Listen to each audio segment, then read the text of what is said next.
Entonces, la decisión de modificar el precio incide en, por un lado, el gasto total que van a hacer los compradores y, del otro lado, el ingreso total que van a recibir los vendedores. En nuestro caso, somos nosotros los que en definitiva intentamos subir el precio del bien en cuestión, llámese la entrada al museo, llámese la tarifa de hotel, llámese el pasaje de, perdón, el costo del pasaje de tren o cualquier otra variante. Entonces, la pregunta que siempre nos hacemos es, ¿me conviene o no me conviene hacer esto? ¿Lo subo el precio o no lo subo el precio? Tal vez la idea de la calle pueda pasar por sí, sí, te conviene. ¿Por qué? Y porque vas a tener más. Pero entonces, y ahí viene el tema clave, entonces, vamos a usar, entonces, como ustedes bien marcaban, yo tengo el ingreso total, que es el precio por la cantidad. Pero cuando el precio sube, si esta es una función de demanda, es una relación inversa entre el precio de los bienes y la cantidad de los bienes, hay una relación inversa, está la demanda. Por ende, si yo tengo esta relación, cuando el precio sube, la cantidad cae. El ingreso total está acá, es esto, es todo este rectángulo. O este rectángulo en la situación original, cualquiera de los dos. Este es el ingreso total. Entonces la pregunta es, ¿qué pasó con el ingreso total? Es como si me dijeran, la cantidad de cuadraditos que está debajo de la demanda, ¿se mantuvo o es mayor o es menor? Es la misma pregunta. Entonces, lo que sí sabemos es que cuando el precio sube, la cantidad cae. La pregunta es cuánto. Cuando la elasticidad es mayor a -1, esto quiere decir que si subo el precio, el ingreso total va a caer, porque la cantidad demandada va a caer más que proporcionalmente. En cambio, si la elasticidad es menor que -1, o sea, es un bien inelástico, esto quiere decir que si subo el precio, el ingreso total va a aumentar, porque la cantidad va a aumentar menos, va a caer menos que proporcionalmente. Esto es la superficie. En este caso, fíjense el ejemplito, si contáramos la cantidad de cuadraditos, da la impresión que hay más cuadraditos en el ingreso total ante la suba, que esto sería un bien inelástico. Simplemente, que es un ejemplo, sin datos. Pero esta es la decisión relevante. ¿Qué decisión tomo en función del ingreso total? Esto es lo que a mí más me interesa para que ustedes empiecen a pensar las matemáticas para algo. No la matemática por la matemática, sino la matemática para algo, para tomar decisiones. No, si no tenemos matemática, no tomamos decisiones.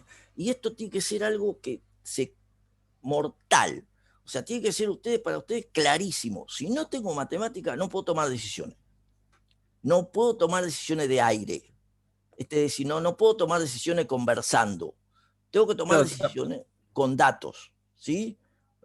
capaz hay Sí. mucha gente que confunde el hecho de que si aumenta el precio, de que baje la cantidad, significa que va a ser una mala decisión y por eso tal vez hay mucha gente que sin tener este conocimiento dicen que entonces no me conviene, pero ¿por qué no tiene el resultado del costo, del gasto total? Ok, pero el punto es ese. Siempre que suba el precio va a caer la cantidad demandada. Claro, por eso, Siempre. pero la idea es cuánto. Eh, ¿Cuánto va a ser obviamente, el ingreso? ese es el grado de reacción. El grado de reacción está asociado a esta herramienta que es la elasticidad. Y la herramienta de la elasticidad tiene determinantes. Y esos determinantes son, entre otras cosas, el grado de sustitución. Cuantos más sustitutos tenga un bien, más elástico va a ser. Cuanto menos posibilidades de sustitución, más inelástico. Y también tiene que ver con la proporción del gasto que le destinamos a un bien dentro del total del gasto. Por eso el turismo generalmente está entendido, cuando ustedes analizan la elasticidad renta, como un bien de lujo, porque en general el turismo refleja una porción de gasto de los individuos importante. Entonces, cualquier decisión en turismo es como si dijéramos, me voy a dar un gusto, aumentó la renta, ¿qué hago? Y me voy de viaje. ¿Qué es lo que está esperando la gente cuando en Europa, en Argentina todavía no, pero más o menos con algún pesito más, ¿qué van a hacer con un euro más? ¿Qué van a hacer? Van a viajar. Y esto es lo que históricamente se los mostraba en la primera clase, cuando les mostraba la relación entre las situaciones de caída de la actividad económica a nivel mundial y al año siguiente la recuperación en términos de los pasajeros. Bueno, eso también se espera que vuelva a ocurrir, si bien más lento esta vez por la particularidad del COVID-19, pero se espera igual que vaya a ocurrir, o sea, va a ocurrir. Entonces, ¿y eso con qué tiene que ver? Con la otra elasticidad que ustedes aprendieron, que es la elasticidad renta. ¿Cómo varía la cantidad cuando varía la renta de los individuos? Ahí es donde está la decisión. Y entonces, ¿qué decisión tomo? Y de vuelta, si es un bien normal, si es un bien de lujo, yo me tengo que preparar porque va a aumentar la cantidad demandada cuando aumente la renta.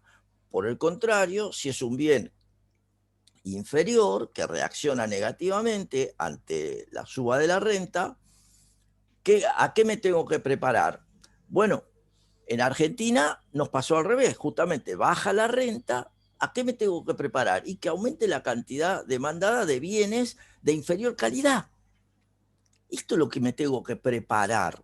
¿Por qué? Porque soy yo el proveedor, soy yo el que produce, soy yo el que está detrás de la propuesta turística asociada. Eso es lo que me importa a mí, que ustedes puedan masticar, trabajar para poder tomar decisiones. Se ve, alguien no lo ve y se lo cuento de otra manera, lo que sea. Pero me importa eso, ¿lo ven o no lo ven? Tengo 55 alumnos delante, por lo menos alguien que está recién entrando, a Silvia, que se quedó afuera. Ok, está claro ahora. Bueno, bien. Esa es la idea. Esa es la idea. Si hay alguno que no lo ve, por favor, dígamelo. No se enganche con que todos están diciendo que sí, porque si hay alguno que no lo ve y no quiere decir yo no lo veo porque a ver después qué van a decir, no se da problema. Se lo explico en sánscrito, en chino se lo explico. No, no hay problema, se lo explico. ¿Sí? Bien.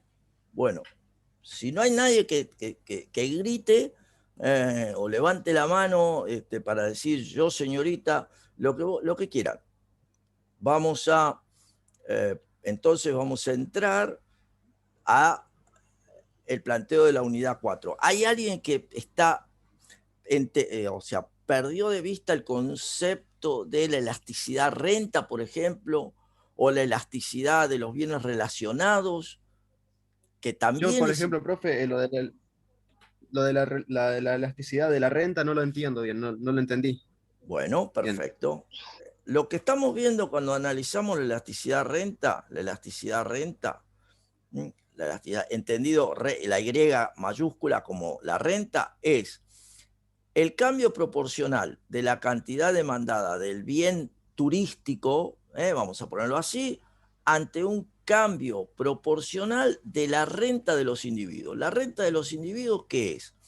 Lo que recibimos como alquileres por el uso de la tierra, los salarios que nos pagan por el uso del trabajo, los intereses que recibimos por el uso del capital, lo voy a poner acá, tierra, trabajo, capital, y los beneficios que recibimos por ser dueños de una empresa, o sea, tener la capacidad empresarial. Estos son los recursos, y esto es la representación de la remuneración de esos recursos. ¿Estamos? Entonces, lo que está diciendo esta función, esta fórmula, es que cuando desarmamos la fórmula, la variación de la cantidad sobre la cantidad por 100 dividido la variación de la renta sobre la renta por 100. Esto es el abrirlo. Ustedes pueden usar la situación de promedio, la situación de punto, es lo mismo. Esto se va y entonces yo tengo cómo cambia la cantidad cuando cambia la renta, que esto es Q1 menos Q0 y esto es I1 menos I0 por la renta sobre la cantidad demandada. La renta, ustedes dirán, profe, pero ¿usted qué me dice? ¿Que es la renta como un dato único? ¿Es una renta promedio? ¿Qué es? Depende de los datos con los que ustedes cuenten. Esto es el punto de partida, analizado en un punto específico, o puede ser el promedio como estuvieron haciéndolo con Silvia. Y entonces podría ser la renta 0 más la renta 1 dividido 2. Para eso tengo que tener los datos. O sea, uno hace los cálculos en función de los datos con los que cuenta. Y en el caso de la cantidad sería la cantidad 0 más la cantidad 1 dividido 2. ¿Sí? Este es la adecuación de la fórmula. Ahora bien, ¿qué resultados tiene esto? O sea, ¿cuál es el comportamiento de los individuos? Cuando uno dice resultados, de vuelta, las matemáticas me tienen que ayudar a entender. No es la matemática por la matemática, es ¿para qué me sirve? Entonces, la respuesta que nosotros tenemos ante un cambio de la renta puede ser de dos tipos. En general, la primera es la más fácil. Uy, loco, tengo más renta, o sea, tengo más ingreso. ¿Qué hago? Compro. ¿De qué? Cualquier cosa, qué sé yo, compro. Entonces, fíjese, la primera respuesta posible es que la respuesta es más que es positiva. Aumenta la renta, aumenta la cantidad demandada del bien, de cualquier bien, de casi cualquier bien. ¿Cómo se llaman esos bienes? Normales. Normal. Ese se llama, es un bien normal. Esperen que se me junta con las pantallitas. Es un bien normal.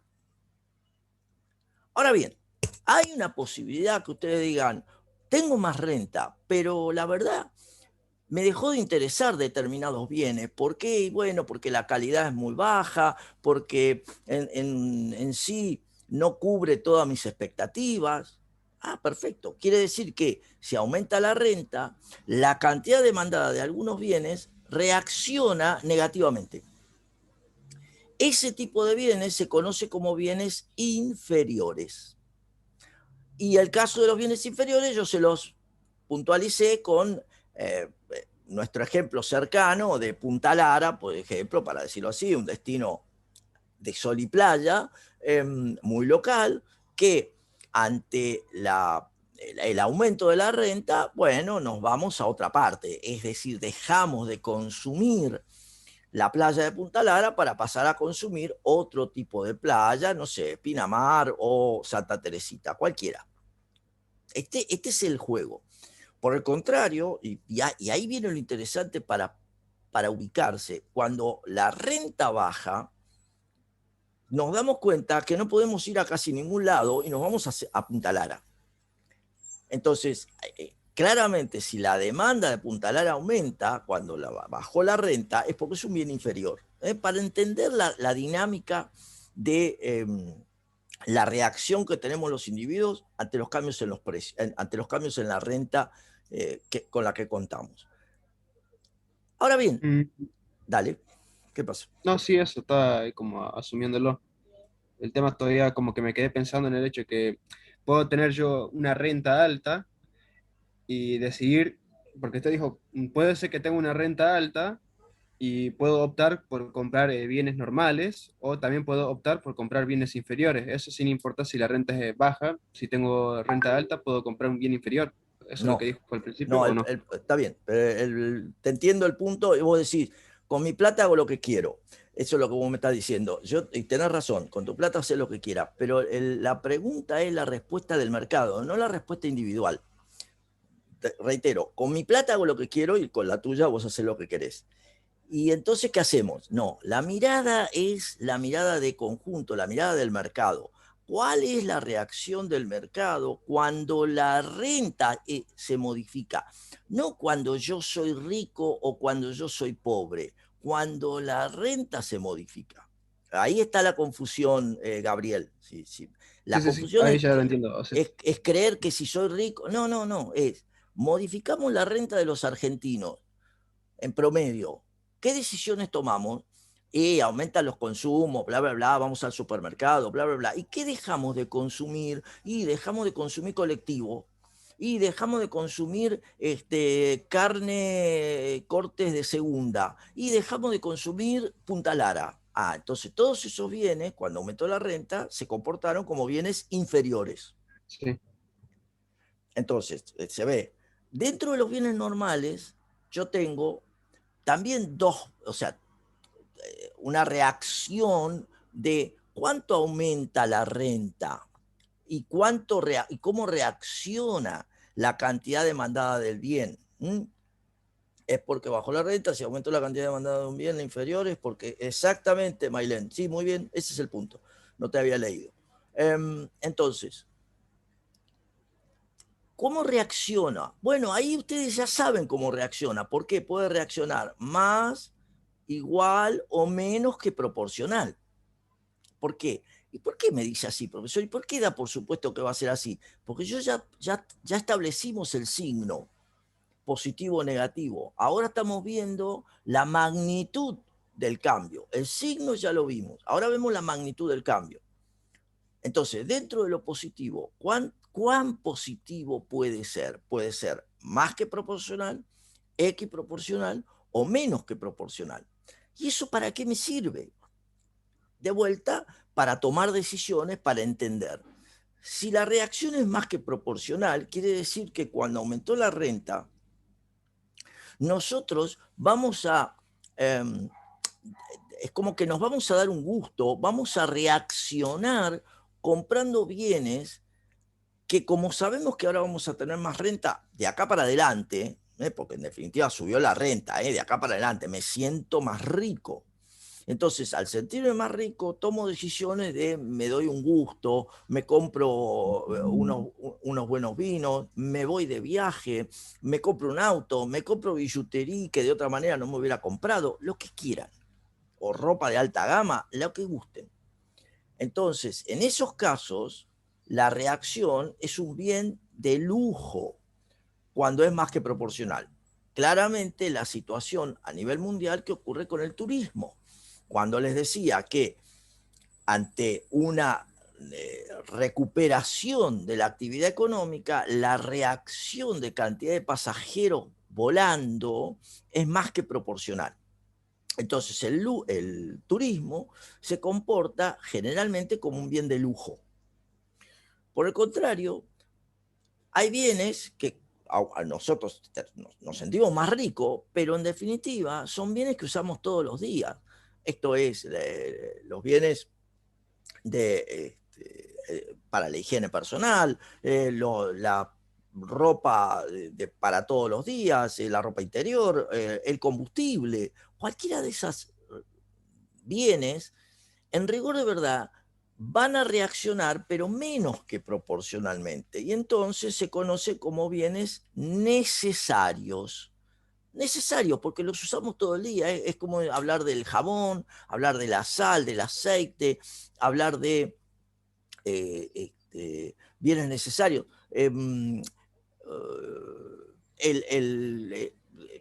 Todos los productos que usamos para la playa, si estamos pensando en eso, son todos bienes necesarios. Yo no me voy a comprar una batería de protectores solares porque aumentó la renta. Voy a comprar uno más, no más de eso. ¿Sí? ¿Se entiende? Entonces la reacción va en ese sentido. A ver, ¿quién estaba por ahí? Gabriel, que creo que vos eras el de la pregunta original. ¿Se entiende? ¿No se entiende?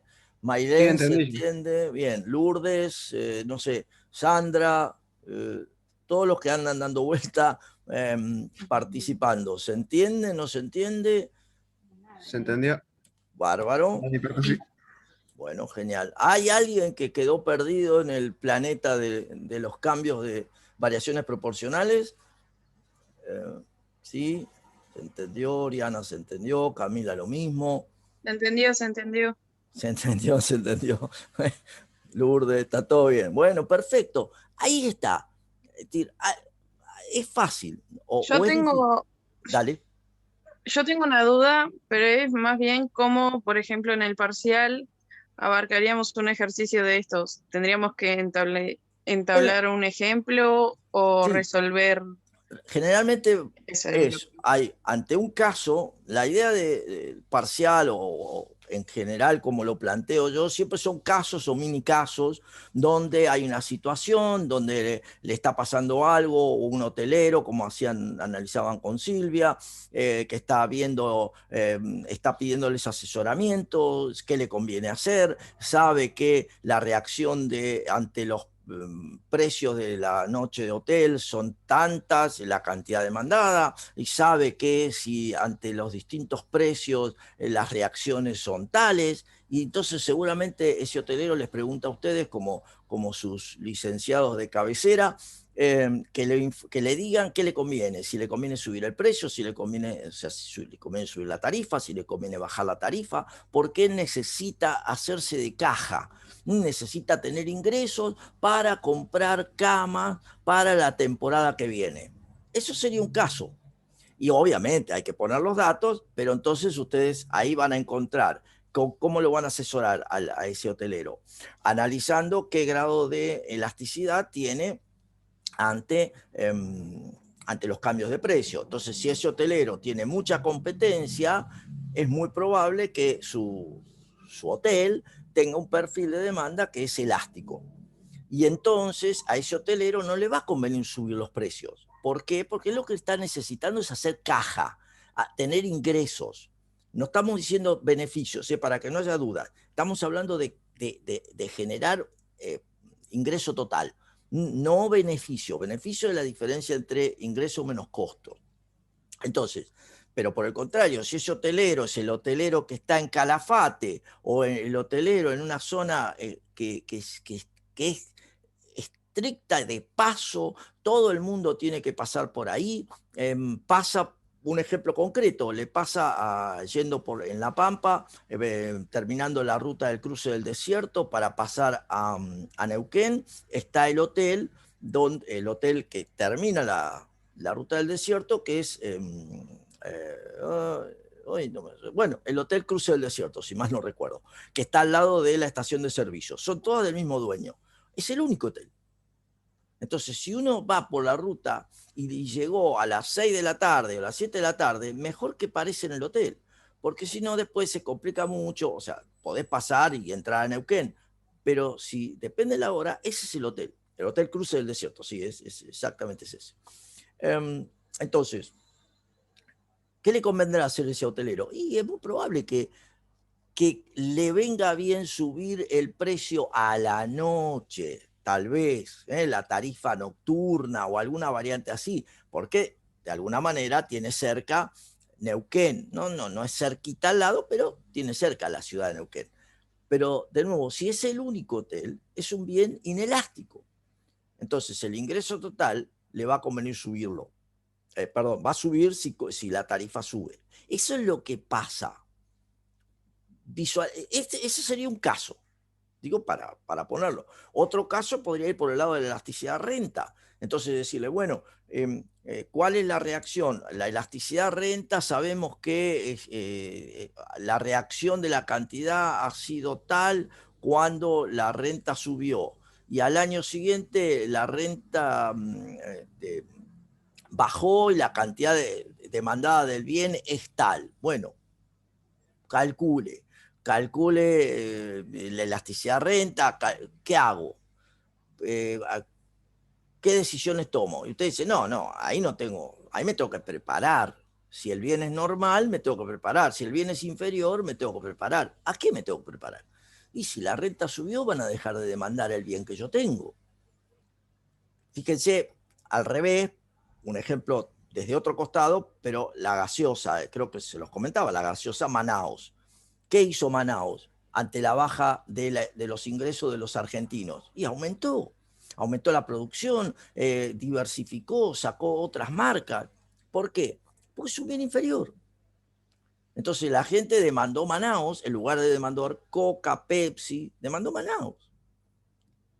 Y cuanta otra marca de segundo o tercer nivel exista. Todo eso se demandó. Y ustedes van a cualquier supermercado y van a ver que aparecieron marcas increíbles de nada y son todas segundas o terceras marcas. ¿Qué es eso? La representación de que son todos bienes inferiores. Aumenta la demanda porque la gente tiene menos ingresos. Esta es la realidad de la Argentina en todos los aspectos. Entonces, ahí tienen aplicaciones concretas. Se ve, no sé quién, si era Maite, no sé quién estaba haciendo la consulta. Sí, sí, ya había hecho la Maite, pregunta. bueno, Se Maite, entendió, gracias. tal, ok. Bien, ¿algún otro perdido en la selva? ¿No? ¿Estamos todo bien? ¿Sí? Ok. Bueno, listo. Entonces vamos a ir a la unidad. Vamos a ir a la unidad 4.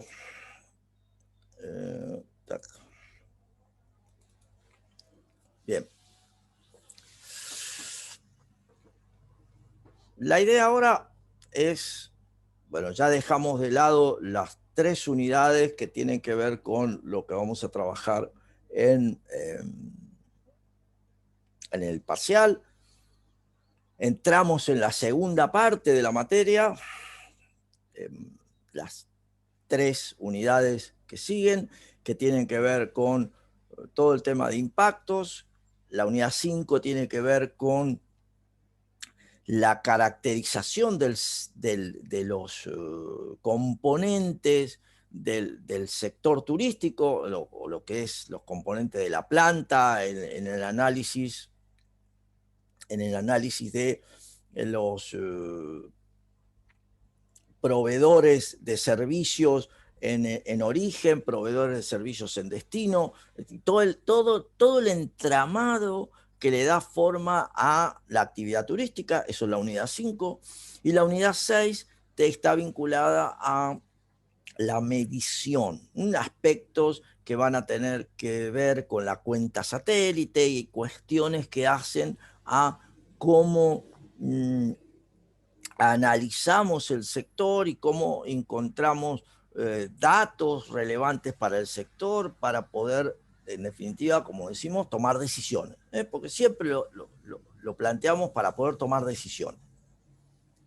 En este caso en particular, lo que vamos a ver en las próximas clases, la clase que viene va a estar dedicada a repaso, dado que el 30 tenemos el parcial, así que estamos muy cómodos con los tiempos, por suerte, por ahora. Después va a venir un poco más rápido. La unidad 4 tiene que ver con los impactos económicos, impactos socioculturales, impactos ambientales. Todo eso es lo que vamos a analizar en las próximas clases, ¿sí? En particular, en esta unidad vamos a mirar con cierto grado de detenimiento los impactos económicos y vamos a entender algo que yo les marcaba cuando les subí en el grupo de Facebook un artículo en estos días que hacía mención a impactos directos, indirectos, inducidos, un conjunto de palabras que en el artículo estaban de alguna manera presentados. Entonces, vamos a entender qué significan los efectos directos o impactos o efectos directos e indirectos. Para que no haya dudas en ustedes, es directo en toda en relación al hecho del gasto o de la actividad que realiza el turista. Lo que primero hace el turista, lo que compra, es decir, su accionar, eso se traduce en un impacto directo. Lo que luego ocurre a partir de cómo se manejan los proveedores, los productores, aquellos que le ofrecen la respuesta a ese turista, tendrá que ver con impactos indirectos de todo lo que ellos hagan. Y por último, vamos a encontrar lo que ocurra después que todo eso pase, y va a interpretarse, y lo vamos a analizar, como impactos inducidos. Hay como una cadena de efectos que están relacionados con el hecho mismo del primer movimiento que hace el turista. En alguna de las primeras clases yo se lo mostraba como las movimientos alrededor de la Tierra, de toda la secuencia de actividades que ocurrían cuando un turista está comprando un pasaje o está gastando. Eso era un poco para adentrarlos en esta idea. Los temas que tenemos que tener presentes son, desde el punto de vista económico, el impacto que tiene en la actividad en general, o sea, los aspectos de la producción. Asociado siempre a la producción va a haber el concepto del empleo, es decir, cómo utilizamos la mano de obra, o las personas, el personal. Y esta es la idea siempre asociada al proceso productivo. Vamos a después ver un efecto sobre una variable de la macroeconómica, que es el concepto de las cuentas nacionales, que es la balanza de pagos, para interpretar lo que significa el movimiento de divisas hacia y fuera del país, o sea, hacia el país y del país hacia el exterior. Recuerden siempre que el concepto de divisas es la manera técnica de nombrar a la moneda extranjera.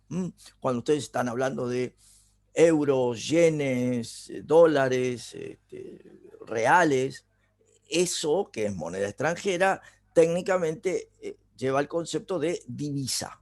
Simplemente, esa es la divisa. Los ingresos fiscales, que tienen que ver con la expresión, la recaudación tributaria, o sea, lo que un gobierno recauda a partir del accionar del turismo y el pago de los impuestos, y todo el efecto que eso trae aparejado en la incorporación de bienes de capital, incorporación de equipos, incorporación de máquinas, el desarrollo de los caminos, las rutas, que eso sería la infraestructura, la inversión. Todo esto va a estar relacionado. También tenemos que tener presente que la actividad económica se traduce en un cierto comportamiento en los precios, y ahí vamos a analizar el movimiento, la evolución de los precios y su correlato en un concepto que se llama la inflación.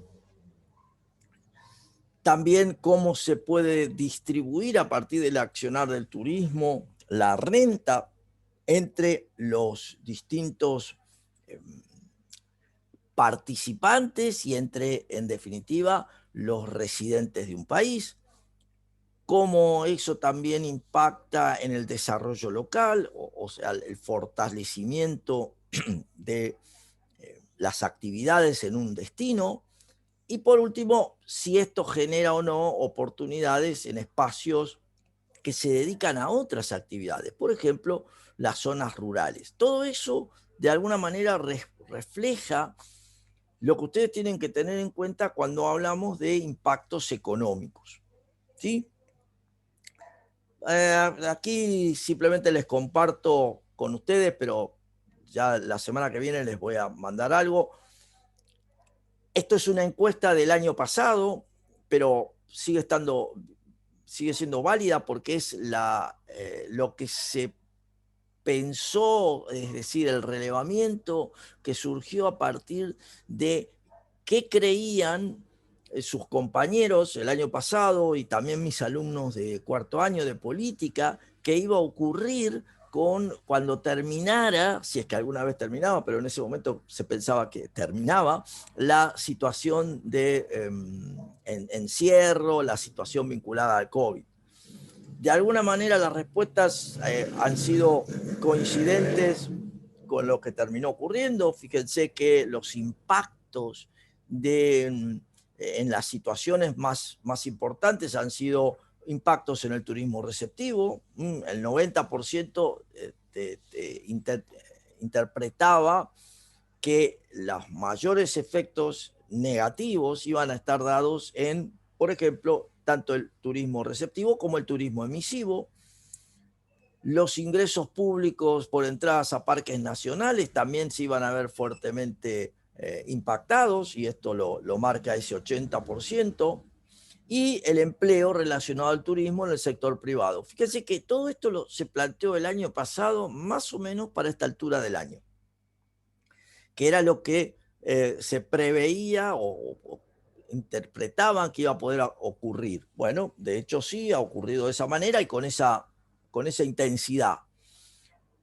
Por el contrario, desde el punto de vista positivo, lo único positivo es que se veía era que iban a aumentar las capacitaciones online, y esto también es cierto porque todos, de alguna manera, más allá del hecho de dar clases online, no, sino la capacitación del entramado de profesionales vinculados al turismo aumentó, se potenció este tipo de capacitación. No hay semana que no haya alguna actividad vinculada, llámese a nivel local, a nivel internacional, en virtud, hoy tenemos a disposición estar formándonos con cursos en España, cursos en cualquiera de los otros países de Latinoamérica, por ejemplo Costa Rica, que tiene un buen desarrollo en tema de turismo, ni hablar México, y por supuesto España, como les decía, que es un líder en cuanto a pensar cuestiones de las modificaciones y la avanzada del turismo. Bueno, ahí estamos viendo que eso iba a ocurrir. También el uso del tiempo libre se veía más o menos positivo, o sea, entre neutro y positivo. Y esto, bueno, sí, en rigor el impacto sobre el uso del tiempo libre todavía no ha sido apenas positivo. Si ustedes lo piensan, no se ha modificado gran cosa. Y a ver algún otro dato relevante. El efecto multiplicador del turismo, que es esta idea de las rondas de gasto, que yo les voy a explicar seguramente en la próxima clase que trabajemos esto. Iba a tener un fuerte impacto negativo, y esto también ha sido así, no olvidé de marcarlo en este punto, pero bueno, estas son cuestiones que surgieron el año pasado. Me interesaba que ustedes tuvieran, que las pudieran visualizar, porque en definitiva es una manera de entender qué está pasando en términos económicos en el turismo. Obviamente, para empezar a hablar de estos temas, ustedes tienen material en la unidad 4, un texto que trabajé hace tiempo, que es el de aspectos macroeconómicos del turismo. Ustedes lo tienen cargado. También hay algunas referencias a estos temas desde ya en la unidad pertinente de la OMT, del libro de Sancho, y en las notas de clase del profesor García también hay alguna referencia. Si mal no recuerdo, yo también desarrollé esos temas. Pero concretamente todos estos están trabajados en el texto de aspectos macroeconómicos del turismo, en la unidad 4. Como decía, cuando empezamos a pensar términos económicos, a ver que hay alguien que quiere entrar. Vamos a ver un segundo, porque están queriendo entrar. Se quedan afuera. Ahí está. les decía, cuando empezamos a pensar temas de los impactos y el tema de la producción, de la actividad económica, la primera magnitud, la primera variable que nos viene a la cabeza y que aparece normalmente en los textos, en el diario, en todas partes, es el PIB o PBI, cualquiera de las dos formas es lo mismo, que hace referencia al concepto de Producto Interno Bruto. Y uno dice, ¿y esto qué es? En definitiva, es el total de los bienes y servicios finales que producimos en una economía, dentro de la frontera. Por eso el concepto refiere a interior. Interior es como la idea de decir, está relacionado con todo lo que producen los agentes de la economía que viven en este país. No importa su nacionalidad, pero que viven en este país, o sea, dentro de las fronteras de este país. Ese es el concepto de Producto Interno Bruto. Normalmente eso se calcula para un año. Entonces el Producto Interno Bruto refiere a el total de noches de hotel que se vendieron, el total de clases que se dieron, el total de anteojos que se produjeron, el total de prendas de vestir que se hicieron, o sea, el total de bienes y servicios finales que se generaron durante un año, o sea, durante un periodo. Y marco la idea del concepto de final porque quiere decir que está a disposición ya para su uso o consumo. Esa es la pequeña diferencia cuando uno dice bien final. Un bien intermedio es aquel que todavía necesita transformaciones para ser utilizado. Por ejemplo, pensemos en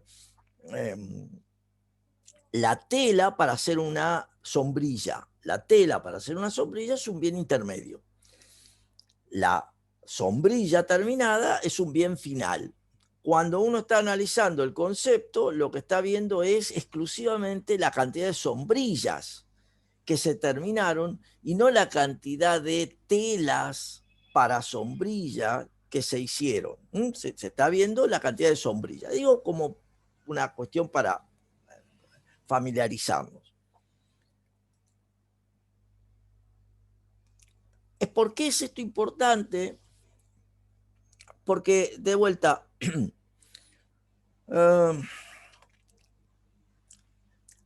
¿qué es lo que queda en la economía?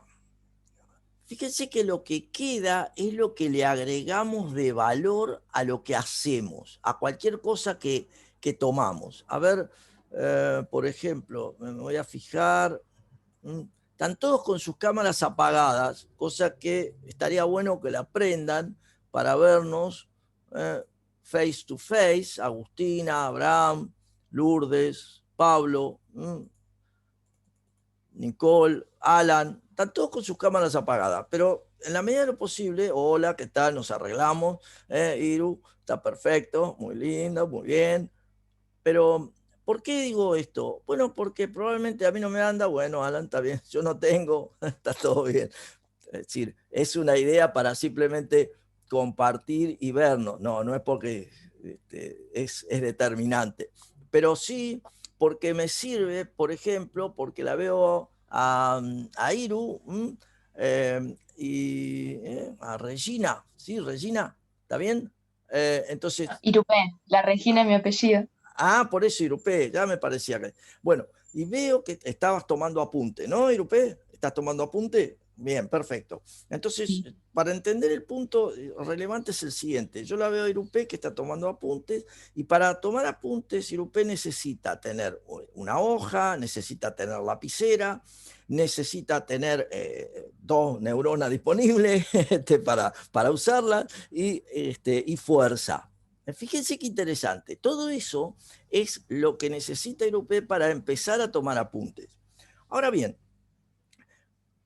¿qué pasa durante estas 2 horas o 3 horas? Irupé va completando su hoja con todos los apuntes, con todo lo que va encontrando y la decisión. Entonces, noten que empezó con una hoja en blanco, con tinta en la lapicera, con fuerza y neuronas, y cuando termine las 3 horas, va a quedarse con menos tinta, con las neuronas gastadas, pero no importa, con menos tinta, ¿sí? Con menos tinta, con papel que ya no está blanco. Entonces, ese papel ahora tiene la tinta en traducción de la escritura y, bueno, con el esfuerzo que hizo para escribir, para pensar y usar su pensamiento para identificar y volcarlo en el papel, pero el papel que era blanco ya no es más blanco, se transformó. Entonces, ¿qué es el concepto de valor agregado? En rigor, todo el esfuerzo que le puso Irupé a ese papel en blanco que lo transformó de una mera hoja en un apunte. Entonces, al final de las 3 horas de clase, lo que hay de nuevo en la economía es un apunte. Este apunte no estaba hace 3 horas. Noten la diferencia, es un apunte, es algo que comienza a existir a partir de haberle agregado valor a la hoja en blanco, haber gastado tinta que quedó en ese papel en blanco, haber usado una capacidad para pensar y haber usado fuerza, el esfuerzo para escribir. Todo eso ocurrió y ocurre en las 3 horas y ocurre a lo largo del año. Entonces, cuando uno piensa eso, se da cuenta que lo que queda en la economía, lo que hay en la economía, es el resultado del valor agregado. Lo que le agregamos de valor a las cosas, a los insumos, a la materia prima, al bien intermedio. Lo que le agregamos de valor es lo que en definitiva termina siendo el bien final. Ese es el valor agregado. Esa es la idea. Entonces, fíjense que el valor agregado, lo voy a poner en definitiva, acá es el valor, o sea, el valor, lo voy a escribir acá, a ver si me da pelota, el valor del bien, del valor agregado es el valor del bien menos el valor bruto, todo lo que hacemos, menos el valor de los bienes intermedios. O sea, todo lo que usamos, todo el resultado final, menos lo que usamos para lograrlo. El valor agregado es la diferencia. Es como si yo les dijera, sumamos el tiempo de Irupé, sumamos el costo de la hoja, sumamos el costo de la tinta, ya ahí más o menos tenemos el lugar donde está Irupé, todo eso lo sumamos. Y sumamos, sí, Kiara, el valor de los bienes, digamos, el valor total menos el valor de los bienes que usamos para obtener el resultado es el valor agregado. Por eso les decía, es como si le pusiéramos precio. El precio de la hora hombre de Irupé, el precio de las hojas que utiliza, el precio de la tinta que utiliza, todos esos son las hojas, la tinta, todo eso es el todo de lo que usó. Ahora bien, pero a su vez el apunte que generó Irupé también tiene un costo, un precio. Irupé lo puede vender ese apunte. Dice, sí, yo tengo excelentes apuntes, vale tanto. Entonces, fíjense, el precio del apunte, más el valor o el precio de la hoja, más el precio de el tiempo de Irupé, más el precio de la tinta, todo eso ocurrió. Pero, ¿qué es lo que quedó en la economía? El apunte. Si ustedes sumaran todo, estarían duplicando lo que se generó en la economía, porque estarían sumando la hoja, la tinta, el tiempo de Irupé, todo eso, más el valor del apunte. Si todo eso estarían duplicando, porque lo único que quedó en la economía real, al final del periodo, es el apunte. Si es lo único que veo. Todo lo demás se destruyó en el proceso productivo. Es exactamente, por eso es interesante entender el concepto de valor agregado. El valor agregado es lo que le agrego a los insumos para obtener el resultado. Ese es el valor agregado. Generalmente, ¿qué es el valor agregado? El tiempo, nuestro tiempo, es el trabajo. Una pregunta. Dale, Maite. Entonces, ¿el valor agregado o añadido también se puede considerar como la mano de obra?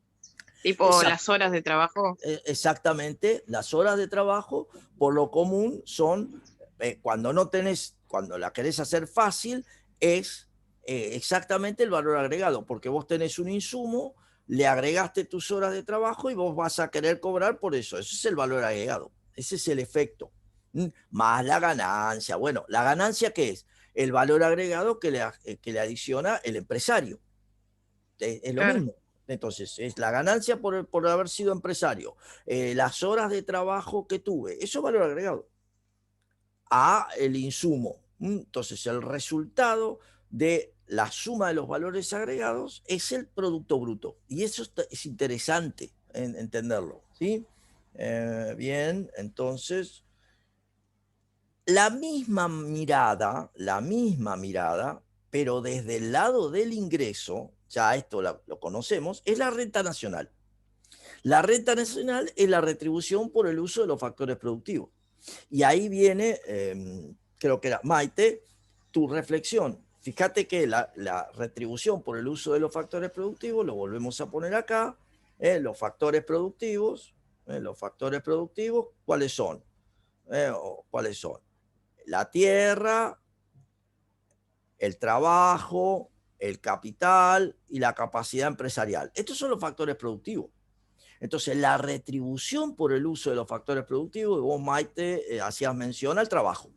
El salario es la retribución al trabajo, pero también tengo la retribución por el uso del capital, los intereses, la retribución por el uso del tiempo del empresario, los beneficios, el salario para el trabajo y los alquileres por el uso de la tierra. Estas son todas las retribuciones. Y se dan cuenta que eso, en definitiva, es exactamente lo mismo, como muy bien lo estabas marcando recién, que el valor agregado. Simplemente visto desde el lado de los ingresos. O sea, visto del lado de los ingresos es la renta nacional. Visto del lado del producto es el valor agregado. Vamos a ver también que... ¿Puedo hacer una pregunta más? Dale. Perdón. No, está bien. Pero una pregunta, ¿el valor agregado y la ganancia no son lo mismo? No, no son lo mismo. Porque es otra cosa más que se le toma. No, por eso. El valor agregado sería como, por ejemplo, no sé, hago un ejemplo. Dale. Haces una torta, tenés los ingredientes y después tenés la hora de trabajo, que eso se le suma. Después la ganancia es otra cosa. Exacto. La ganancia, fíjate, es este concepto que tenés acá, Maite, que es el beneficio, ganancia, está bien dicho, que es la diferencia entre ingreso menos costo. Pero eso es la ganancia que vos, como empresaria, tenés por haber pensado el negocio. Pero no te olvides que vos, si estás trabajando en tu emprendimiento, también tenés que cobrar salario. O sea, vos ganás porque pensaste el negocio, pero también debes recibir retribución si trabajás. Si no trabajás, no. Si no trabajás haciendo las tortas o lo que vos te guste. Sí, pero todos esos son componentes de lo mismo. La retribución por el uso de los factores, que es la renta nacional. ¿Sí? Ese es el valor agregado visto desde el otro costado. Renta nacional visto desde el ingreso, valor agregado visto desde el producto. Es lo mismo. ¿Sí? Ahora bien, otro dato relevante ahí es la renta per cápita. Y ahí lo que hacemos es dividir el total de ingresos de la economía, la renta nacional, por la cantidad de habitantes, para saber cuánto es la renta que tenemos por habitante. Y uno dice, ¿y para qué me sirve eso? Para comparar. Por ejemplo, nosotros somos un país del orden de los 9 a los 10.000 dólares promedio de renta por habitante. A veces menos, a veces más. España es un país del orden de los 40.000 dólares de renta por habitante. Estados Unidos es un país del orden de los 60, 70.000 dólares de renta por habitante. Entonces, ustedes dicen, ¿y para qué me sirve esto? Bueno, recuerden que cuando analizábamos la demanda en la unidad 3, uno de los determinantes de la demanda era la renta del país emisor. ¿Por qué? Y porque ¿de dónde vienen los turistas? Y vienen de Europa, de Estados Unidos, y entonces nos va a interesar saber cuánto tienen, qué ingresos en promedio tienen. ¿Por qué? Y porque de eso depende el gasto en nuestro país, el gasto en los bienes y servicios turísticos que nosotros producimos. ¿Sí? Entonces, ese es el juego que se produce y por eso es importante entenderlo. Usted dice, bueno, profe, pero vienen. No, está bien. La pregunta es, ¿dónde hago publicidad? ¿Dónde hago acciones de marketing? ¿A quién le voy a informar que yo tengo todos los climas? ¿A quién? ¿A gente que no tiene ingresos o a gente que los tiene? Y obvio, a gente que los tiene. Bueno, perfecto, la renta per cápita. Se dan cuenta que ahí viene cómo voy a direccionar mis acciones de marketing a los destinos que considere más importantes en función de la renta con la que cuentan. No me va a interesar niveles de renta bajos, me va a interesar niveles de renta altos, por lo menos similares o superiores a los que tenga yo. Recuerden que los países emisores eran aquellos que tenían rentas más altas, los países receptores, o sea, que trabajaban con el receptivo, era muy común que tuvieran rentas más bajas en términos de Latinoamérica. Bueno, ahí es lo que estamos viendo. Esta es la idea.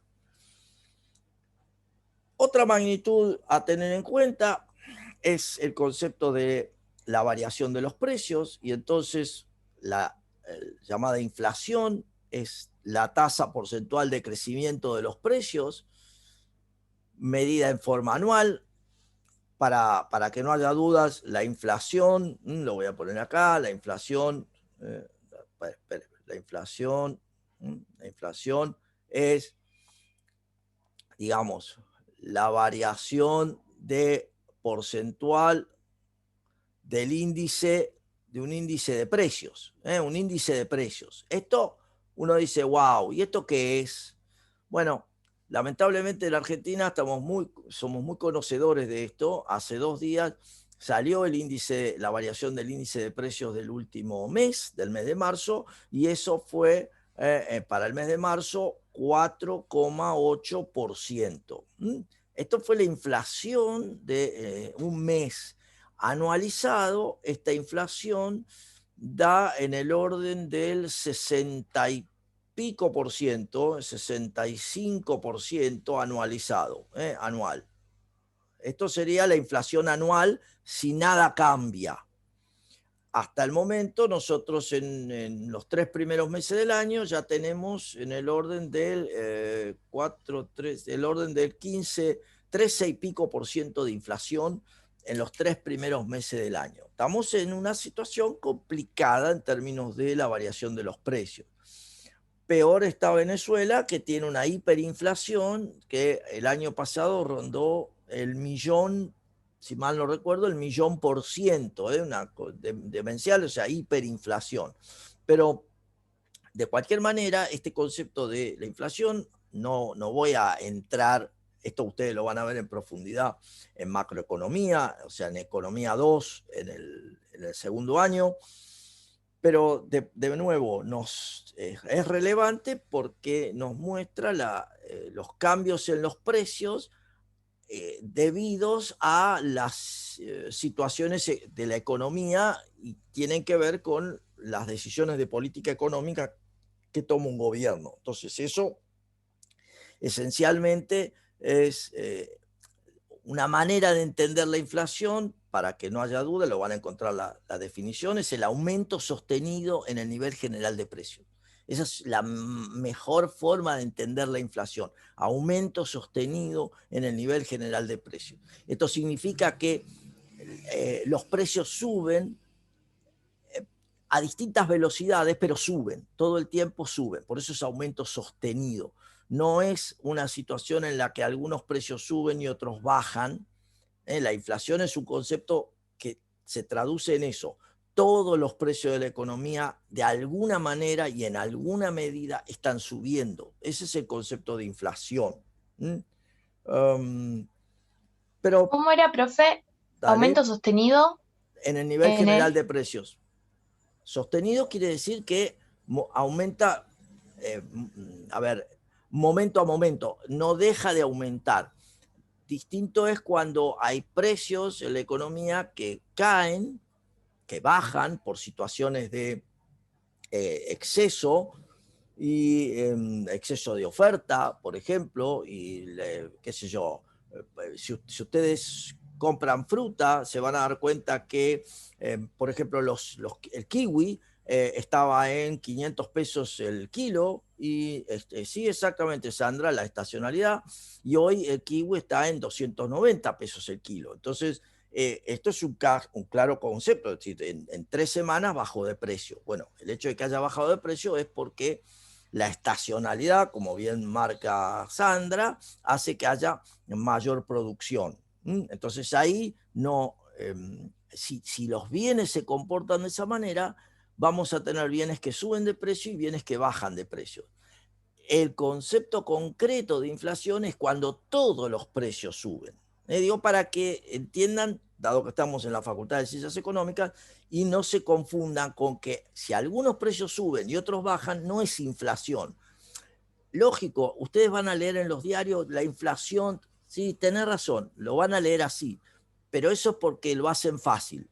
La inflación es cuando todos los precios de la economía a distinta velocidad suben. Ese es el concepto concreto de la inflación.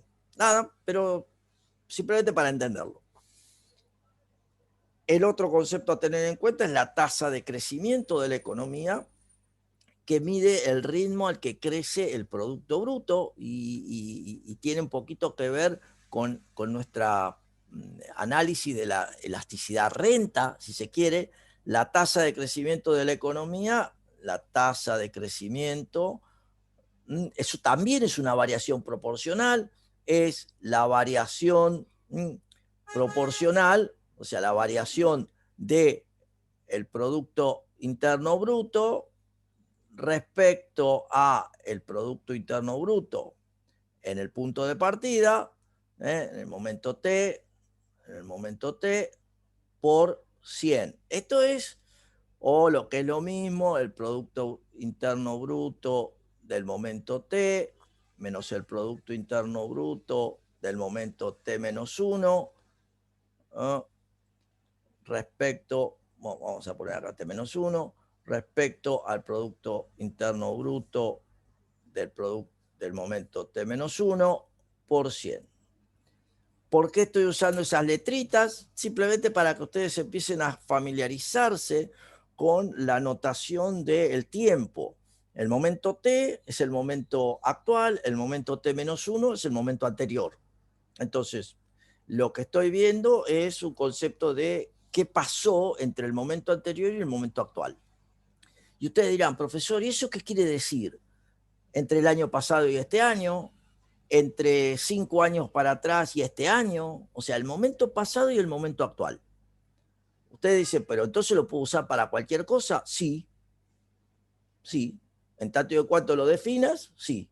Es el mes pasado respecto al mes presente, el año pasado respecto a hoy, 10 años para atrás respecto a hoy. Cualquier variante es el momento actual respecto al momento anterior. Pero el concepto normalmente se usa en un año. Entonces, la economía argentina, para tenerlo una idea, en el último año cayó, y esta es la realidad, cayó por el efecto en el 2020 en torno a el 9-10%. Horrible, mal. El mundo también cayó, no es que solo nosotros, pero nosotros lamentablemente caímos más. Este es el problema. Lo que se espera es que la economía argentina este año crezca en el orden de entre el 5 y el 6%. Eso es lo que se espera, crezca. ¿Qué quiere decir que crezca? Que va a haber más bienes y servicios que en el año anterior. Eso es crecer. Es interesante entenderlo, tiene más complejidades, pero por el momento no. Crecer es que tengo más bienes y servicios. Momento actual esté de -1. El momento anterior, sí, Silvia. Ah, sí, sí, estaba bien. Entonces, ¿por qué es esto relevante?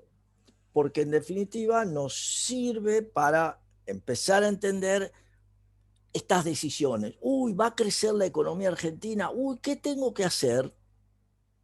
¿Qué decisiones voy a tener que tomar si soy productor de bienes turísticos y va a haber un crecimiento? Y entonces usted dirá, ah, bueno, si va a haber un crecimiento y el bien turismo es un bien de lujo, voy a ver que va a haber una reacción positiva en el turismo. ¿Está? Entonces me voy a tener que preparar para ese aumento. Para eso lo voy a tener que tener más o menos calculado. Pero ahí tienen un ejemplo concreto. Me dicen que la economía argentina este año va a aumentar alrededor del 6%. ¿Qué tengo que esperar? Bueno, depende del tipo de bien turístico que yo estoy produciendo o estoy asociado. Ahí tendré que analizar la respuesta, la elasticidad de renta. ¿Sí? Digo, para que visualicen la forma de usar todo lo que sabemos, porque siempre tenemos que usar todo lo que sabemos. No hay compartimientos estancos, y menos conmigo. Eso sí, no hay. Yo siempre uso absolutamente todo. Todo lo que decimos se usa. ¿Estamos? Bueno, población activa tiene que ver con el concepto del empleo total de los trabajadores, tanto si trabajan como buscan trabajo. Este es un tema interesante para la Argentina también. Nosotros estábamos en el orden del 45% de la población activa, esto es del total de la población, alrededor del 45% de nuestros 44 millones de habitantes estaban asociados a esta idea de busco trabajo o tengo trabajo. Soy población activa. Pero ¿qué pasó el año pasado con la situación del cierre de la economía, el cierre de todo? Que la población activa, este concepto, bajó al 42%. ¿Y esto qué quiere decir? Se los hago rápido para entender que hay por lo menos 3 puntos porcentuales, la diferencia entre 45 y 42, o sea, 3 puntos porcentuales son alrededor de 1 millón y pico de personas, si mal no recuerdo. A ver, déjenme pensar un segundo. 19, 20, 3 por 2, 6. Sí, alrededor de 1 millón de personas como mínimo que dejaron de buscar empleo, dejaron de estar interesadas en tener trabajo. Y esto es muy fuerte porque claramente refleja que, entre comillas, se dieron por vencidos. Es decir, no tienen trabajo y tampoco buscan trabajo. Para entender el problema. Bueno, eso es fuerte. ¿Por qué? Por el desánimo, porque está muy complicada la vida. Tienen la posibilidad de tener ingresos desde algún otro lado, que alguien los banque. Hacemos aportes. Sí, por supuesto, María Cecilia. Sí, los que trabajamos hacemos aportes. Al haber menos trabajadores hay menos aportes. Exactamente. Esa es otra manera de comprobar esto que te digo, pero buen comentario. Entonces, la población activa también es relevante porque nos va a dar una pauta de cuántos son los que, en definitiva, están vinculados al mundo del trabajo, ya sea que busquen, ya sea que tengan trabajo o que lo busquen. Bien, conceptos, un conjunto de ideas. En definitiva, ¿qué es lo que afecta a la contribución que hace el sector? Desde el punto de vista general de la economía, la existencia de los recursos. Entonces necesito recursos, necesito, tierra, trabajo, capital, como decíamos, esencialmente para turismo, la naturaleza. Es el insumo clave. También esto es un problema porque lo vamos a ver cuando lleguen a cuarto año, lo vamos a trabajar. Ayer lo trabajaba justo este tema con mis alumnos de política, pero tiene que ver con esta situación de es un bien que en definitiva está a disposición, lo usamos, pero no pagamos por el uso, la playa, la montaña. Ahí hay unas complicaciones interesantes en turismo, porque como les digo, estamos usando bienes y no pagamos por ellos. Bueno, hay que revisar de ese tema. Entonces, cada vez necesito más inversión. Cuando hablamos de inversión en economía, a ver, ahí puede haber una confusión, puede surgirles a ustedes la idea de que invertir es poner dinero a trabajar. Por ejemplo, un plazo fijo, por ejemplo, comprar acciones, y entonces por lo común se dice, uy, sí, invertí en la bolsa, o fui y llevé mi dinero al banco. Perfecto. Ese concepto que solemos nombrarlo como la inversión, es un concepto financiero. Esto significa que no hay una modificación en la economía por el hecho de nosotros haber llevado dinero al banco o haber comprado una acción. No hay ningún hecho económico de modificación asociada a eso. Ustedes dirán, bueno, sí, a la vuelta, cuando termine el plazo fijo, voy a tener más dinero, cuando venda la acción, voy a tener dinero. Sí, pero eso es un cambio de papelitos. El concepto de inversión, en términos económicos, es la asignación de fondos para la incorporación de bienes de capital. Este es el tema concreto cuando hablamos de inversión. Lo que es lo mismo hablar al decir que incorporo máquinas, equipamiento, construcciones, material de transporte.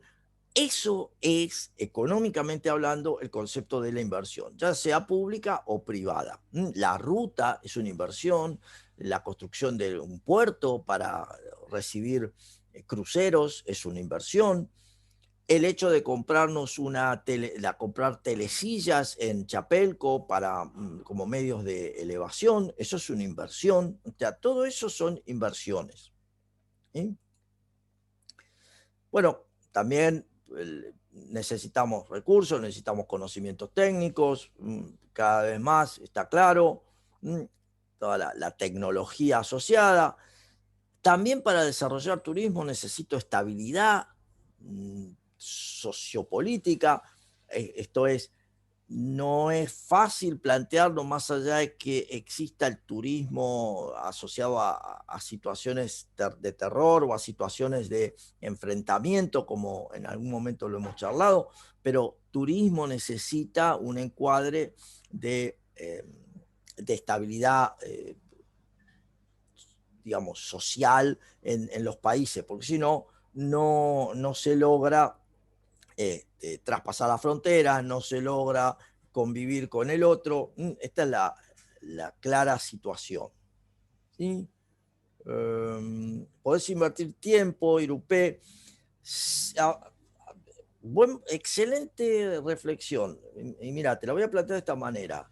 El concepto que está detrás de eso, Irupé, es la incorporación del capital humano.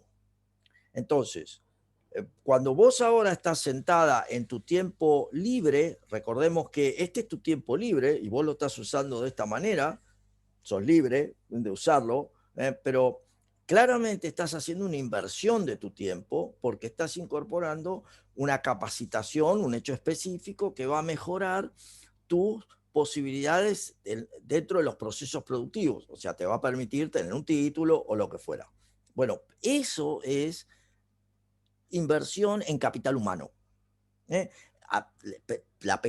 otra de las variantes del capital. Vos tenés el capital fijo, tenés el capital, digamos, el capital básicamente asociado a las máquinas, el capital circulante, que son los materiales en procesos, tenés el capital humano, que es esto que estamos diciendo, y tenés el capital financiero, que son los bonos, las acciones que pagan tasa de interés. Pero todo eso, en definitiva, es lo que te sirve para incorporarle a la economía algo que no tenía. Y como bien marcaste, tu inversión de tiempo le da a la economía algo que no tenía. Ahora vos tenés una modificación en tus capacidades que no estaban. Por eso es la inversión. A diferencia de, por eso vuelvo a marcarlo, a diferencia de poner dinero en el banco, que no genera nada nuevo para la economía. Simplemente que vos le diste tu dinero al banco y el banco dentro de un mes te va a devolver los intereses. Punto. El banco está bien, con ese dinero lo prestará, pero eso es otra cosa. Eso ya es otro paso. Pero en el acto de el depositar dinero no pasó nada. Si te compras una acción, simplemente le diste tu dinero al dueño de la acción. Entonces el dueño de la acción ahora tiene una acción menos y vos tenés, y tiene plata, y vos tenés una acción más y no tenés plata. Es un cambio de figuritas. Pero en el caso del capital humano, no, vos incorporaste algo que mejora tus capacidades para el proceso productivo. Esa es la diferencia, ¿sí? Bien. Hábitos culturales, actitudes, todo lo que es el trabajo con, por un lado, cómo se manifiestan los visitantes, los turistas, y cómo reaccionan o accionan los residentes de un destino. ¿Qué mentalidad tienen? Esto es cómo analizan cuál es la importancia del turismo. Y acuérdense que yo siempre digo lo mismo, turismo es para los residentes. O sea, nosotros pensamos turismo no para los turistas, porque si lo pensamos así y los residentes no están de acuerdo, vamos a tener problemas, vamos a tener modelos de desarrollo que no tienen a la gente. Y entonces al no tener a la gente, solo depende de, no sé, de otras situaciones. Es el caso concreto de República Dominicana, o sea, concreto de algunas islas en Centroamérica. Son casos concretos donde el turismo por allí no está pensado estrictamente para la gente. Bueno, para la gente, para los residentes. Por eso siempre marco esta situación. Bueno, la mentalidad de los residentes, la mentalidad de los visitantes, los valores culturales, qué es lo que me lleva a viajar o no, qué es lo que me da. Hoy por hoy, las encuestas nos están mostrando la reticencia de muchos grupos para moverse, y si se van a mover a zonas con alto grado de seguridad, o donde se cumplan determinados protocolos, con todo lo que eso trae aparejado. Para mí, particularmente, eso va a traer más problemas que soluciones, pero bueno, en definitiva, allí tenemos la mentalidad del visitante. Y como decía, bueno, la inversión, que en definitiva necesito tres cuestiones. ¿Para qué la voy a usar la inversión? Es para poner en uso los recursos turísticos, para, como digamos, para poner en valor el uso turístico, para el mantenimiento de todos los bienes de capital. Mantenimiento quiere decir desde la pintura hasta cambiarle los componentes de cualquier bien de capital, y para todo lo que es la estrategia, cómo dar a conocer acciones de marketing y acciones de diseño del producto turístico, que en definitiva necesitan asignación de recursos. Vamos a usar ese concepto, asignación de recursos.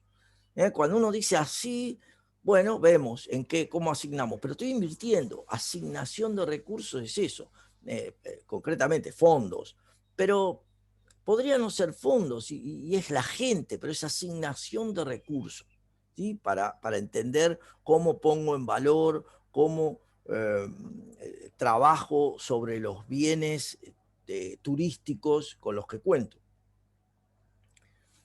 Bueno, estos niveles de inversión están asociados a temas concretos que son punto uno, no hay posibilidad de invertir si no hay un ahorro previo. Esto significa, esto es complejo en Argentina porque lamentablemente se ha difundido mucho la idea de la importancia del consumo.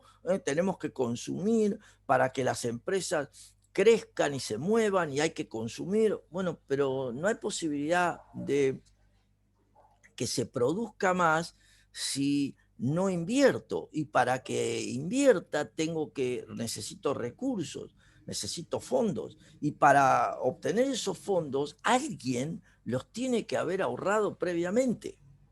Ya sea que los ahorró un argentino o que los ahorró un extranjero y se los pido prestado, es lo mismo, pero alguien tiene que ahorrar para que yo pueda invertir. Entonces, si el modelo que yo tengo de país es un modelo propenso al gasto, lo que me queda para ahorrar es muy poco. Y si lo que me queda para ahorrar es muy poco, lo que me va a quedar para invertir es muy poco.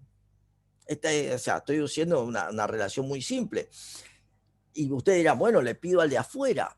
Claro, pero también nosotros como sociedad hemos desarrollado un conjunto de ideas un poco reacias a pedirle al de afuera, o peor, cuando le hemos pedido al de afuera, y de hecho le pedimos bastante, después no le pagamos. Entonces estamos en otro problema. O sea, como no le pagamos, el de afuera la próxima vez me dice, no te presto. Si no me vas a pagar, no te presto. Y entonces requiere de vuelta que nosotros tengamos que ahorrar porque el de afuera no me presta.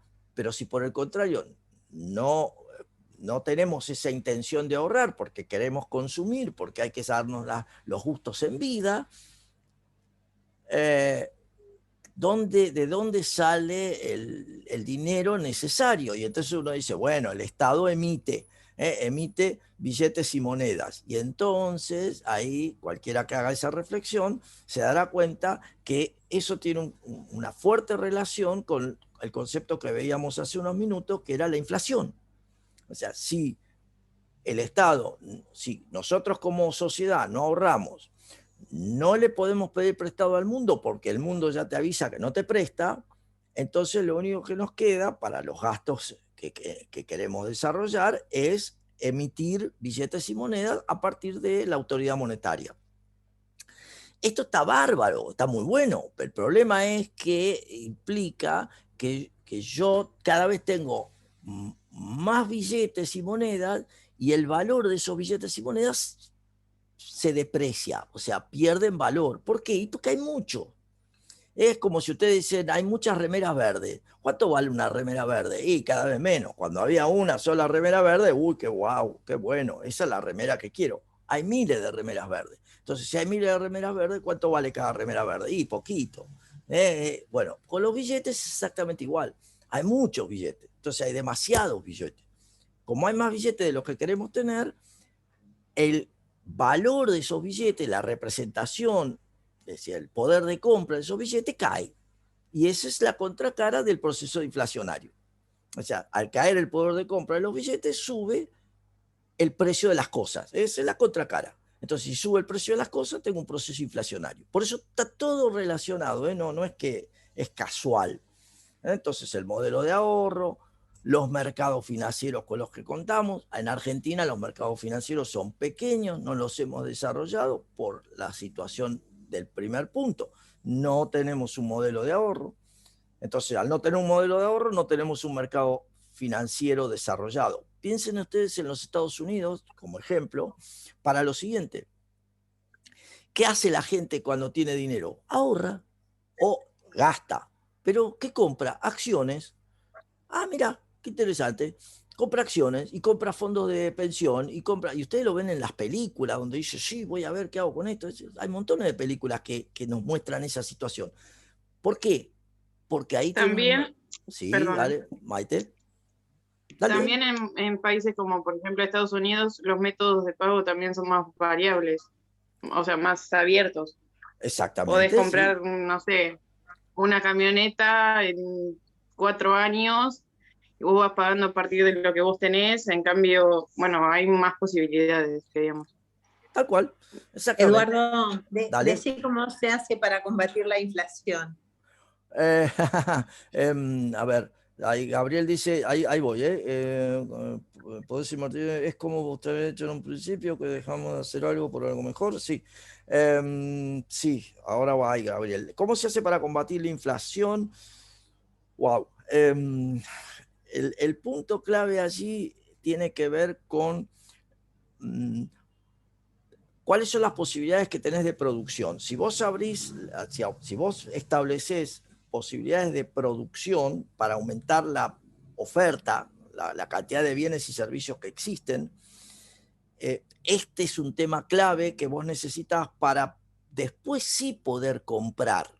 Después comprate todo, pero antes tiene que haber mayor cantidad de bienes y servicios. Para que exista mayor cantidad de bienes y servicios, tenés que establecer un encuadre, un marco de decisiones que sea amigable. Vamos a ponerlo así. Amigable quiere decir que no te van a cambiar reglas de juego cada 2 minutos. Los costos de tomar trabajadores tienen que ser razonables. Esto quiere decir que no tiene sentido tener la indemnización doble por despido. Todo eso es algo que claramente va en contra del trabajador. Uno dice, no, es a favor del trabajador. No, va en contra del trabajador. ¿Por qué? Porque si yo soy empresario y analizo los costos y me doy cuenta que es carísimo tomar un trabajador, lo único que voy a hacer es pedirle al que ya tengo que trabaje más, es horas extra. ¿Por qué? Porque es la única manera que tengo. No voy a buscar un trabajador nuevo porque es muy caro. Esto es otro tema.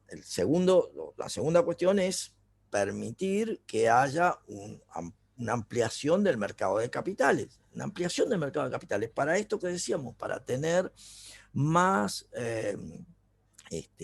fondos que se inviertan y al poder, fondos que se ahorren con la intención de que otro los use y los use para aumentar, comprar bienes de capital, para poder invertir, para poder ampliar la producción. También se traduce en que vos tengas una mayor posibilidad de competir, esto es que haya más facilidades para entrar y salir los bienes. Y uno dice, ¿por qué tiene que haber más facilidades? Bueno, porque la mayoría de los procesos productivos dependen de bienes importados, o sea, de insumos importados. Por lo tanto, si yo no dejo entrar los insumos importados, tengo una complicación para el proceso productivo. Bueno, pero eso necesita dólares y los dólares son algo escaso. No, en rigor de verdad lo que está pasando es que como vos no dejás exportar, no generás entrada de divisas que son las que necesitas para comprar los bienes importados. Este juego, si en la medida que uno se cierra, lo que impide es que haya una entrada y salida de divisas. Cerrarse implica eso. Bueno, pero es vivir con lo nuestro, nosotros somos inteligentes, sabemos. Claro, sí, está bien, pero si necesitas divisas, la forma de generar divisas es venderle bienes y servicios al resto del mundo. En nuestro caso, turismo. Pero para que eso ocurra, yo tengo que establecer condiciones para que haya facilidad en la entrada. Olvidémonos del presente que está asociado a COVID y demás. Pero el proceso productivo es eso. Entonces, cuando establecer reglas de juego claras, cuando bajás el grado de intervención del Estado, nosotros hoy tenemos 160 impuestos en la Argentina, 160 impuestos. Entonces, eso es la presión tributaria más alta, de las más altas desde ya de Latinoamérica y a nivel mundial también. Entonces, también eso es una fuerte presión que impide desarrollar un negocio. Es decir, es muy complejo. Bueno, ahí tenés un montón. Y uno dice, pero si eso me lo dice mi profesor acá en primer año, se lo explico a mis alumnos de economía, ¿por qué no lo dice el ministro? En realidad el ministro actual es egresado de nuestra casa de estudios, lo sabe de memoria todo lo que estamos conversando. El punto es decisiones políticas, no decisiones técnicas. Decisiones técnicas son estas, con sus más, sus menos. La cuestión son las decisiones políticas. En tanto y en cuanto las decisiones políticas se ven obstaculizadas porque los los grupos, la presión de grupos impide, o sea, va por el lado de consuma ahora, después vemos, entonces consuma ahora, después vemos, claramente impacta sobre la inversión. Entonces, consuma ahora, bueno, sí, está bien, pero ¿y después qué pasa? ¿Y cómo haces para que no haya duda? Nosotros tenemos 20% menos de bienes de capital que los que teníamos en el 2011. O sea, 20% menos de bienes de capital en toda la economía que los del 2011. Estamos estancados del 2011. Digo, para entender esa situación que es la clave del problema. ¿Y por qué tenemos menos? Bueno, por todo lo que estamos diciendo. O sea, eso impide que haya más inversión. Todas las restricciones, todos los cambios de ideas, de avances, retrocesos, de este gobierno, el gobierno de Macri se había modificado algunas cosas, no todas. En el gobierno de la presidenta Fernández, todo fue, estamos hablando del 2011, o sea, de la segunda presidencia de la presidenta Fernández. Todo, a partir de todo eso, de ahí vino para abajo. No son opiniones, que quede claro, como profesor son datos, son hechos concretos, ¿no? Yo no opino, si estoy marcando cuestiones que son objetivas, eso es dato de la economía. Entonces, estas son situaciones. En el gobierno del presidente Kirchner, como veníamos de una recesión muy fuerte en el final del mandato del presidente de la Rúa, se recupera la economía, entonces la presidencia del presidente Kirchner fue positiva, pero así todo, o sea, se recuperó lo que se había perdido. Se recuperó lo que se había perdido y se recuperó en gran medida, no hay duda, pero se recuperó. Después eso siguió hasta el 2008 y en el 2008 llegamos al tope de la actividad productiva y a partir de ahí se nos complicó la vida. Esto es real, estos son datos. Bueno, todo tiene que ver con las variables macroeconómicas, ¿sí? Bajando el gasto público, María, tal cual, sí, discúlpame, no te había leído, tenemos una presencia del Estado que supera los niveles de cualquier país similar, y también no hay que perder de vista que si el Estado es la respuesta, para entrar en definiciones que suelen dar los políticos, la pobreza que tenemos es fruto de ese Estado, o sea, no es una casualidad. Entonces, no, el aumento de la pobreza no es que es algo que, ay, qué sorpresa, aumentó la pobreza. No, cuando uno mira la presencia del Estado y todo esto que analizamos, observa que hay una correlación, hay una relación fuerte entre ambos. La presencia del Estado, si bien el discurso es a favor de la gente, lo que ha terminado generando es una situación de pobreza, de aumento de la pobreza sustancial. Estamos en 42, 43, es un número muy fuerte. Cuando antiguamente eso no era. ¿Por qué digo antiguamente? Porque es justamente el derrotero de la mayor presencia del Estado que se ha asociado a esa situación. En todos los ámbitos, en todos los ámbitos. Bueno, eso es un paquete. Somos pobres por culpa del Estado. Florencia, la fuerte presencia del Estado ha impactado en la actividad privada. El único generador de riqueza es el privado. El Estado no genera riqueza. Esto es un hecho concreto. El privado, con su trabajo, con lo que sea, en turismo, en la actividad que sea, es quien genera la actividad privada. Cuanto menos presencia de la actividad privada tengas, más y más presencia del Estado en actividades que no son productivas, porque el Estado no produce. Entonces, cualquiera de ustedes me podría decir, Florencia, vos me podrías decir, bueno, entonces lo pongo al frente de una empresa al Estado. Claro, pero esa es una mirada, si fuera ese el comentario, una mirada asociada a regímenes autoritarios. Por ejemplo, Venezuela, por ejemplo, Cuba, por ejemplo, Corea del Norte, por ejemplo, la antigua Unión de Repúblicas Socialistas Soviéticas. No, tampoco debe gestionar, María Cecilia. Depende de dónde estemos metidos. Si me estás hablando de turismo, algunas cuestiones puedes gestionarlas, que son los bienes públicos, pero no, el Estado es como si yo te dijera a vos, María Cecilia, que te gestione tu emprendimiento, que el Estado diga cómo tenés que tener vos, desarrollar tu emprendimiento. Es muy probable que te parezca que eso no corresponde. Bueno, si no corresponde, no corresponde para nadie.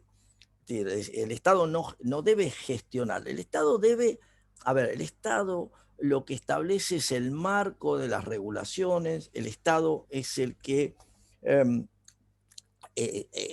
produce bienes y servicios públicos asociados a cierto grado de necesidades de la población.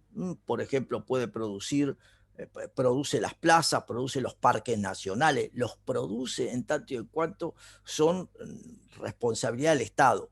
Pero no necesariamente tiene que producir, a ver, para entenderlo, un puerto. Nada, el puerto lo puede crear el Estado, es infraestructura, pero después lo puede gestionar un privado sin ningún problema. De hecho, da más resultados cuando lo gestiona un privado que cuando lo gestiona el Estado, hoy por hoy. Entonces, estas son las cuestiones clave. Digo, todo eso es parte del juego.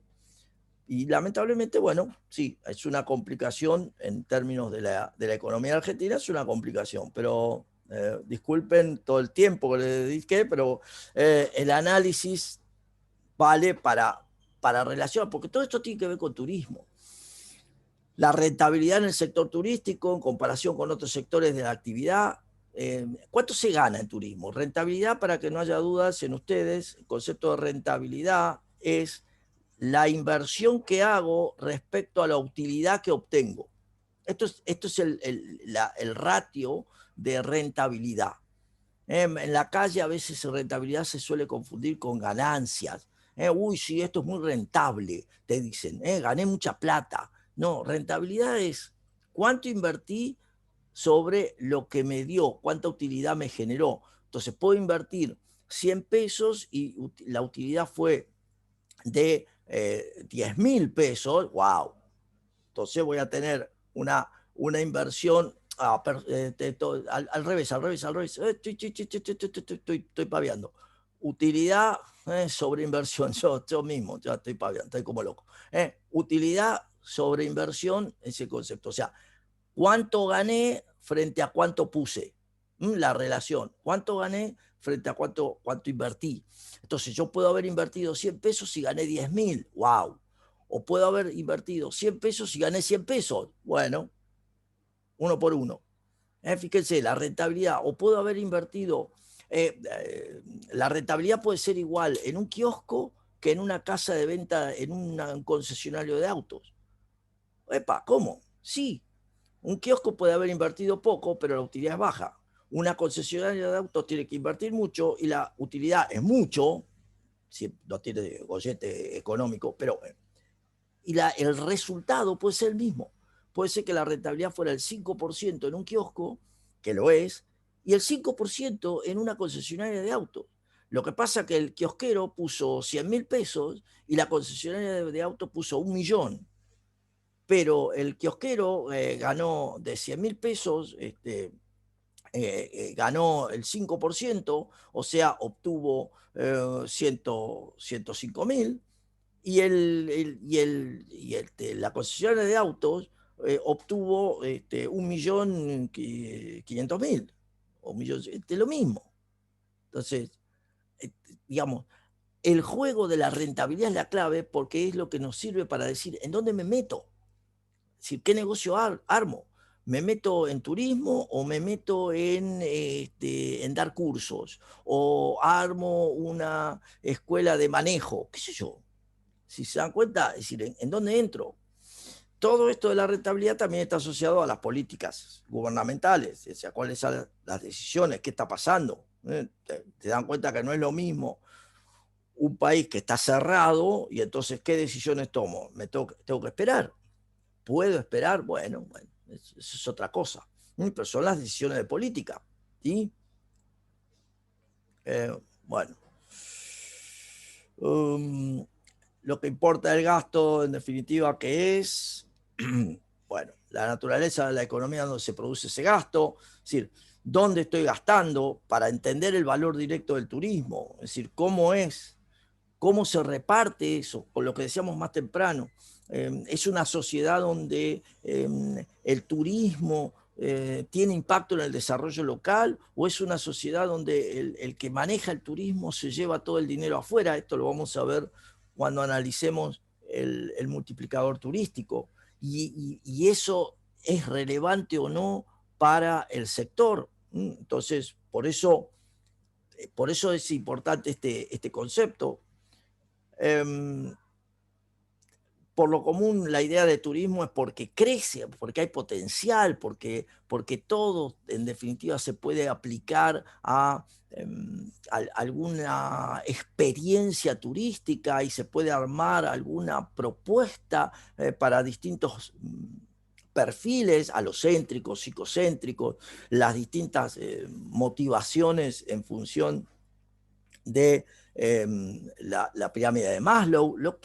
Cualquier mirada que ustedes tengan está asociada a eso, potencial de crecimiento, tengo distintas formas de trabajarlo, puedo empezar haciendo turismo con muy poco dinero en casi cualquier actividad, por eso también es tan atractivo. Después hay que ver cómo se sostiene. Puedo hacer turismo donde no hay otra cosa, donde ya la tierra no se puede usar para otra cosa y entonces el sector rural no tiene sentido y me traslado desde lo rural al turismo, o como creo que les comenté en algún momento, en el sur, en la zona de península, de San Antonio Este, el pueblo de San Antonio Este, que se transformó de ser un pueblo minero a un pueblo turístico. ¿Y por qué? Porque se cerraron las minas.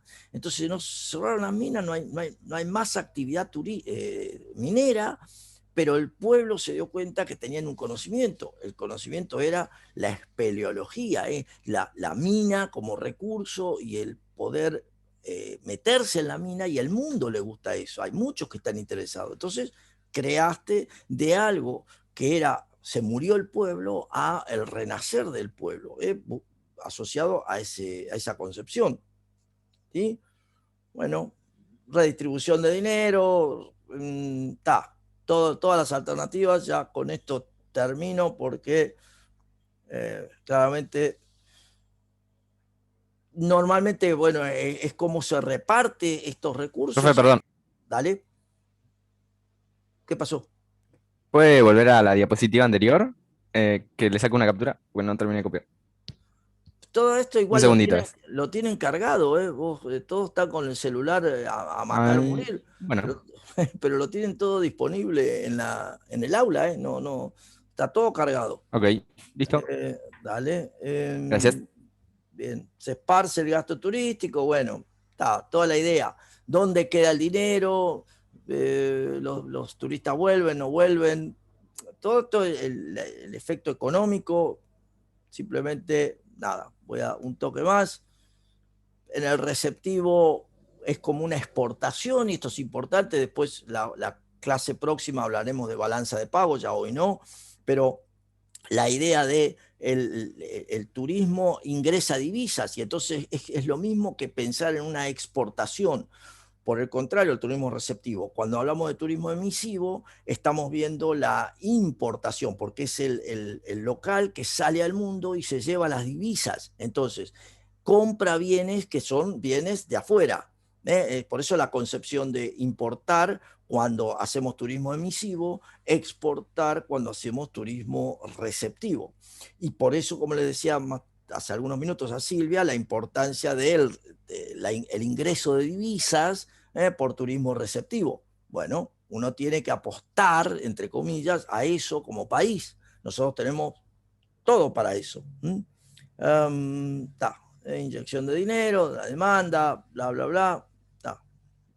Bien. Sí, con esto, nada. Hay una importación, como les decía. No, listo, por ahora nos quedamos ahí. ahí. Nos quedamos ahí con eso. Vamos a continuarlo, pero esto nos ha dado una gran idea sobre la mayoría de las macromagnitudes para empezar a conversar los impactos económicos. Y continuaremos con balanza de pagos y vamos a ver conceptos de el multiplicador turístico, todo esto, pero seguramente lo haremos después del parcial, porque como decíamos, la semana que viene tienen la clase de repaso, vamos a trabajar allí, bueno, van a hacer alguna práctica o vendrán con sus preguntas, por allí les envío algún formulario para que ustedes hagan preguntas y vamos a conversarlo. ¿Dudas hasta acá? Que ya estamos súper jugados con los tiempos. ¿Cómo lo ven? ¿Alguien? Bueno, María ya está. Florencia, no sé si Por mi Florencia... parte voy bien. Bien, Florencia, ¿te quedó respondida tu comentario? Porque no, hasta ahora bien. Florencia, tu comentario del culpa del Estado. No somos pobres por culpa del Estado, sino la presencia del Estado se come a los privados. O sea, cuanto más Estado ineficiente como lo es, elefantiásico, lamentablemente va en contra y eso sí ha generado aumento de pobreza. O sea, el mal uso del Estado. Hay países que tienen importante presencia del Estado y sin embargo los bienes públicos que se generan los usa toda la sociedad y no son países pobres. Entonces, pero nosotros tenemos una presencia del Estado enorme con una baja participación de la actividad privada y entonces como lo que se genera es la actividad privada, ahí está el problema. ¿Sí? Claramente esa es la situación. Bien. Agradezco todo este tiempo, no me queda más, hemos hablado un montón de temas. Y, cualquier duda, como siempre, me consultan. Bueno, por hoy los voy a... Profe, ¿Ya? una Chao. cosita. Dale. No, por los cuestionarios, porque el otro día no le agregó minutos y yo no llegué a hacer un cálculo, por ejemplo, o sea, no importa, pero igual, pero si para el próximo puede agregarle aunque sea un minutito o dos. Los cálculos, sí, bueno, pero eso lo vemos en la próxima, lo vemos el viernes, o le preguntan a Silvia, le mandan correo a Silvia o le mandan correo a Laura, pero como sea, la duda que tengan no hay problema. Yo igual tenía una última, pero como se terminó capaz mejor en la otra, que era el tema de la nota del anterior cuestionario, que había mandado yo un mensaje por Facebook porque había un problema con un cuestionario con un punto, que eran la respuesta eran dos opciones, y yo respondí, eran las dos anteriores, y me tomó como que no era ni una ni otra, como que me dio 0 puntos, y era una respuesta correcta. Le había mandado captura y todo. Está bien, sí, mandame correo. Si me lo mandaste, yo ya lo resolví, pero si no, mandame correo y lo resuelvo. No te das problema. Ok, después lo veo. ¿Eso igual se ve en el resultado del examen de nuevo corregido o no? Es que ya los corregí. En función de lo que me enviaron, corregí varias preguntas, dándoselas por válidas y correspondía. Así que, pero no hay problema. Mándenme correo y lo resuelvo. Chao. Gracias, profe. Buen fin de semana. Bueno, gracias. Perfecto, gracias. Buenas noches. Chao.